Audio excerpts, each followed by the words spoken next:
Hey guys, my name's Adi and welcome to my world. I came to Australia almost 7 years ago as an international student and I've loved every part of my journey in Australia since then. आज की video mainly उन लोगों के लिए who want to come to Australia. And अगर आप उनमें से एक हो, make sure you watch the video till the end because it will really help you. क्योंकि मुझे ये सब चीज़ें किसी ने भी नहीं बताई थी and I wish मुझे ये सब चीज़ें उस टाइम पे पता होती जब मैं यहाँ पे आया था in 2017. तो I be sharing my personal experience कि मैं कैसे आया यहाँ पे as an international student, then कैसे मैंने यहाँ पे जॉब स्टार्ट करी, आप भी कैसे यहाँ पे आ सकते हो, what are the ways that can bring you to Australia and what can eventually lead to permanent residency. उसके अलावा आई ऑल्सो टच कि ऑस्ट्रेलिया में इन जनरल लाइफ कैसी है, वर्क कल्चर कैसा है and how you can fit over here in Australia. Let's start कि आप ऑस्ट्रेलिया में आ कैसे सकते हो. There are many ways for you to come to Australia and I think सबसे कॉमन तरीका है to come as an international student. जैसा कि मैंने वीडियो की स्टार्टिंग में बताया, I also came here as an international student in 2017. Although ये थोड़ा सा एक्सपेंसिव तरीका है क्योंकि तुम्हें काफ़ी ज़्यादा फ़ीस पे करनी पड़ेगी यूनिवर्सिटी को एंड ऑस्ट्रेलियन गवर्नमेंट के रूल्स ये है कि अगर आप ऑस्ट्रेलियन सिटीज़न हो तो आपको काफ़ी कम फ़ीस पे करनी पड़ेगी as compare to an international student. लेकिन इसका फ़ायदा ये है, you will also get a temporary graduate work visa which will be valid for 2 to 4 years. 2 to 4 years इसलिए because it's different for different courses. So make sure जब भी आप अपना कोर्स चूज़ कर रहे हो, you see कि आपको कितने टाइम का ग्रेजुएट वर्क वीज़ा मिलेगा. ये वर्क वीज़ा काफ़ी इंपॉर्टेंट है फॉर यू टू सी कि आपको कौन सी स्ट्रीम में काम करना है, कौन सा कोर्स आपको अपना कंप्लीट करना है, because it will actually help you to get permanent residency at the end. If permanent residency is your goal, make sure आपका कोर्स भी स्किल लिस्ट में हो. I'll talk more about skill list later, but अभी के लिए make sure कि आप course वो चूज़ करो जो स्किल लिस्ट में हो. इंटरनेशनल स्टूडेंट के अलावा काफ़ी लोग यहाँ पे डायरेक्टली काम करने भी आते हैं, which is a really great way to come to Australia honestly, because आप काफ़ी ज़्यादा पैसे सेव कर रहे हो. एक ड्रॉबैक जो मुझे इस चीज़ का लगता है कि आप इतना ज़्यादा कल्चर और यहाँ के लोगों को जान नहीं पाते हो क्योंकि यूनिवर्सिटी आपको ज़्यादा वो ऑप्शन देती है. बट अगेन मैन, अगर आप इतने पैसे सेव कर रहे हो तो वाई नॉट. तो काफ़ी लोग यहाँ पे आते हैं क्योंकि ऑस्ट्रेलियन कंपनीज उन्हें स्पॉन्सर कर देती है या फिर वो इंडिया में काम कर रहे होते हैं, अपनी कंट्रीज़ में काम कर रहे होते हैं और उनकी कंपनीज़ उनको ऑस्ट्रेलिया भेज देती है. मेरे कुछ फ्रेंड्स हैं जो इंडिया में इंजीनियर थे एंड डायरेक्टली किसी ऑस्ट्रेलियन कंपनी में उन्होंने जॉब अप्लाई करी and now they are working over here. So saved a lot of money. Company तुम्हें रीलोकेशन के पैसे भी देती है if you are lucky enough. तो like an amazing way to come to Australia. In fact कुछ jobs तो यहाँ पे इतनी डिमांड में है कि तुम्हें डायरेक्टली परमानेंट रेजिडेंसी मिल जाती है यहाँ पे आने से पहले ही. कुछ जॉब्स ऐसी हैं जैसे कुछ फील्ड में डॉक्टर्स हैं, कुछ नर्सेज हो गई, कुछ चार्टर्ड अकाउंटेंट्स हो गए, कुछ एक्चुरियल साइंसेज आई नो कि वो बहुत ज़्यादा डिमांड में है. देयर आर मैनी ऑक्यूपेशंस जो ऐसी डिमांड में है. आई put the link in description below because मैं सारी याद नहीं रख सकता. तो मेक श्योर आप वो देख लेना, पता चले आप उस जॉब में हो जो आपको डायरेक्टली परमानेंट रेजिडेंसी दे सकती है एंड हम खामखा इंटरनेशनल स्टूडेंट बन के आना चाह रहे हो. उसके अलावा एक नया वीज़ा आया जो कि काफ़ी ही लुक्रेटिव है. It's called working holiday visa. ये वीज़ा पहले इंडियंस को अलाउड नहीं था. मेरे काफ़ी सारे फ्रेंड्स थे यूरोप से और साउथ अमेरिका से जो वर्किंग हॉलीडे वीज़ा पे आते थे. वर्किंग हॉलीडे वीज़ा तुम्हें अलाउ करता है to come to Australia for a year and work in particular jobs. और इसका बेनिफिट ये है कि ये बहुत चीपर है as compare to other ways to come to Australia. It give you an opportunity to come to Australia, work over here, यहाँ के तौर तरीक़ों के बारे में सीखना and then you can decide yourself कि भाई मैं यहाँ पे रहना भी चाहता हूँ या नहीं रहना चाहता हूँ. ऑल्दो ये वीज़ा अभी स्टार्ट नहीं हुआ है but it's gonna start really really soon. I put the link to this visa in my description below, so make sure you check it out अगर आपको यहाँ पे as a working holiday visa maker आना है तो. सबसे main question जो हर कोई पूछता है वो ये है कि भाई परमानेंट रेजिडेंसी कैसे आएगी. तो I want to tell you it's still very gettable. Although Australian permanent residency पहले के ईयर्स के सामने डिफ़िकल्ट हो गई है, but if you are flexible कि आपको क्या पढ़ना है एंड कहाँ पे पढ़ना है एंड कौन सी जॉब करनी है एंड कहाँ पे जॉब करनी है, it's still very achievable. Australian government इस टाइम प्रायोरिटाइज कर रही है स्किल लिस्ट को. जो मैंने पहले स्किल लिस्ट की बात करी, I want to touch more on it.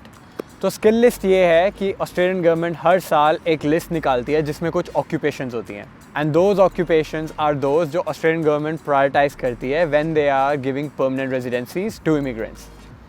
तो मेक श्योर जब भी आप अपना कोर्स ढूंढ रहे हो या जहाँ पे भी आप काम करने जा रहे हो, अगर परमानेंट रेजिडेंसी आपका गोल है, make sure it's listed in that skill list.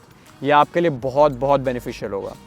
उसके अलावा ऑस्ट्रेलियन गवर्नमेंट प्रायोरिटाइज करती है अगर आप रीजनल में हो इंस्टेड ऑफ मेट्रो. रीजनल से मेरा मतलब ये होता है कि आप मेजर सिटीज़ जो कि मेलबर्न हो गई, सिडनी हो गई, एडिलेड हो गई, इनसे बाहर हो। ये बेनिफिट इसलिए है क्योंकि ऑस्ट्रेलियन गवर्नमेंट को है कि भाई लोग सिटी से बाहर जाएं और रीजनल एरिया भी डेवलप होएं। तो अगर आप फ्लेक्सिबल हो कि जाके भाई ठीक है मैं जाके टास्मेनिया में पढ़ लूँगा, टास्मेनिया में काम कर लूँगा and it will give you a permanent residency. तो if you can do that, please do that because that will really help you to get a permanent residency very very quickly. It's a complicated process कि मान लो आप यहाँ पे सोच के आए हो कि I will be a business analyst and तब तक वो स्किल लिस्ट में था। कोई बड़ी बात नहीं, जब तक आप अपनी पढ़ाई ख़त्म करो, ग्रेजुएट होने के बाद जॉब ढूंढो, तब तक वो स्किल लिस्ट से हट जाए। क्योंकि मेरे साथ भी ऐसा ही कुछ हुआ था। I came here and studied accounting and उस टाइप पे accounting was in the skill list और उसके पॉइंट्स भी काफ़ी लो थे। व्हेन आई से पॉइंट्स, यू गेट पॉइंट्स, आपने जौन सा कोर्स चुना है, आपने कितने साल ऑस्ट्रेलिया में काम करा है, आपने आइल्स में कितना स्कोर लिया है, आपने लैंग्वेज टेस्ट में कितना स्कोर लिया है, उस बेसिस पे आपको पॉइंट्स मिलते हैं। तो मेरे पॉइंट्स थे अकाउंटिंग में, जब मैं यहाँ पे आया था 2017 में, दे वर 75 पॉइंट्स। बेसिकली मुझे अपनी डिग्री ख़त्म करनी थी, अकाउंटिंग में जॉब लेनी थी और आइल्स का टेस्ट देना था and my peer was sorted. 2019 में आते आते वो पॉइंट्स बन गए 95 to 100, जो कि ऑलमोस्ट इम्पॉसिबल हो गए थे मेलबर्न और सिडनी में रहते हुए अचीव करने। तो या तो मैं रीजनल जाता या फिर मैं कुछ और करता। सो आई डिड कुछ और। I touch more on that later. Again, try to do your research before coming to Australia. देखो कि वो वाला course and profession skill list में है या नहीं है। अगेन, प्रोडिक्ट करना मुश्किल है कि भाई वो एंड तक रहेगा नहीं रहेगा जब आप अप्लाई करोगे, but this is a risk you take for coming to Australia. अगर अब आपने मन बना ही लिया ऑस्ट्रेलिया आने का, so let me give you tips from my side which will really help you to get permanent residency. First कि भाई अगर रीजनल जाके पढ़ सकते हो और काम कर सकते हो तो आग बंद करके ये कर लो, because it will really help you to quicken your process for permanent residency. Secondly, थोड़े हट के कोर्सेज कर सकते हो। व्हेन आई से हट के, आई मीन कि you know not main stream की इंजीनियरिंग, अकाउंटिंग, ऑल्दो इसकी भी डिमांड है यहाँ पे, बट उतनी सप्लाई भी है, लोग भी उतना ही यहाँ पे आके कर रहे हैं। तो you can try trade courses. When I से ट्रेड कोर्सेज, आई मीन कि प्लम्बिंग, इलेक्ट्रिशियन, कारपेंट्री, शेफ़ हो गए और नर्सेज भी हैं। Also nurse is not a trade course, but थोड़े हट के कोर्सेज जो कि इंडिया में लोग इतना करने का नहीं सोचते। और इन कोर्सेज़ की पे भी बहुत अच्छी है यहाँ पे। अगर आप चाहो तो रिसर्च कर सकते हो कि ऑस्ट्रेलिया में कारपेंटर्स एंड प्लम्बर्स, इलेक्ट्रिशियन कितना कमाते हैं, and trust me, you will be amazed. And third भी एक और ऑप्शन है जो कि काफ़ी अच्छा है, वो ये है कि अगर आप अपनी कोर्स ख़त्म करने के बाद कोई स्पॉन्सर ढूंढ सकते हो तो, because that will save you the hassle, points वाला सिस्टम, रीजनल वाला सिस्टम कि तुम्हारा कोर्स रहेगा नहीं रहेगा स्किल लिस्ट में, it will save you from all of that. And also कि आप उस टाइम पे एक फुल टाइम जॉब कर सकते हो because your employer has already sponsored you, and then that will convert into permanent residency. इसके चांसेस नॉर्मली ज़्यादा होते हैं as compare to a point system वाले बेसिस पे, बिकॉज ऑस्ट्रेलियन गवर्नमेंट ने देख लिया कि भाई अगर एक एम्प्लॉयर इस बंदे को स्पॉन्सर कर रहा है तो इसका मतलब ये है कि इसकी नीड होगी इस कंट्री में। इतनी सब इन्फॉर्मेशन के बाद आप ये पूछोगे कि भाई is it even worth it to come over here एडी? तो लेट मी टेल यू मेरे हिसाब से कि क्या पॉजिटिव्स हैं क्या नेगेटिव्स हैं ऑस्ट्रेलिया में रहने के। Australia is considered one of the most amazing places to live, specially Melbourne हमेशा से ही one of the most livable cities in the world में आता रहा है। इनफैक्ट जब मैं यहाँ पे आया था 2017 में, Melbourne was considered the most liveable city in the world. शायद मेरे आने के बाद से थोड़ा नीचे चला गया, बट स्टिल अब भी बहुत ही अच्छी सिटी है ये। उसके अलावा यहाँ पे जो सैलरीज है they are really competitive, and if you budget well you can live a pretty comfortable life in Australia. And यहाँ का work culture one of the best है वर्ल्ड में। लाइक आपके बॉस आपको वर्क आवर्स के बाद call नहीं कर सकता लीगली, ये अभी यहाँ पे लॉ पास हुआ है। So that's how good it is. कोई वीकेंड्स पे काम नहीं होगा unless you want to do it of course. So if you are looking for work life balance, this is the place to be. And also अगर आपके पास opportunity है life में एक बार बाहर जाके काम करने की या पढ़ाई करने की, please do that, because it will give you a lot of experiences, it will make you learn a lot about different cultures, बाहर के लोग कैसे रहते हैं, and you will see a change in yourself after you do that. So if you have an opportunity, please do that. But again, ऐसा नहीं है कि यहाँ पे सब कुछ ही अच्छा है, obviously यहाँ पे कुछ negatives भी हैं। सबसे पहला तो ये है कि भाई बहुत expensive है यहाँ पे रहना।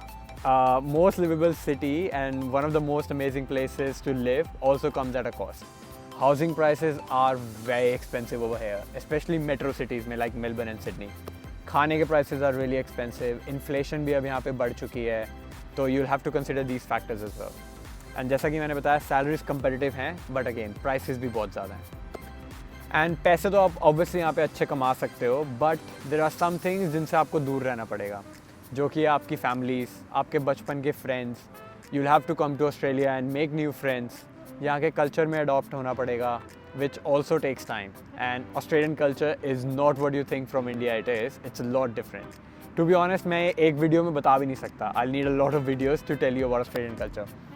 So that's my take on whether you should move to Australia at this point of time or not. Again, सबकी जर्नी डिफरेंट होने वाली है, बट आई होप मैंने अपनी जर्नी से एंड अपनी एडवाइस से I have helped you somehow to make your decision. If you have any questions, feel free to comment in the comment section or DM me on Instagram and I'll be more than happy to help you guys out. Till then, I'll see you in the next video or maybe in Australia someday. But आज की video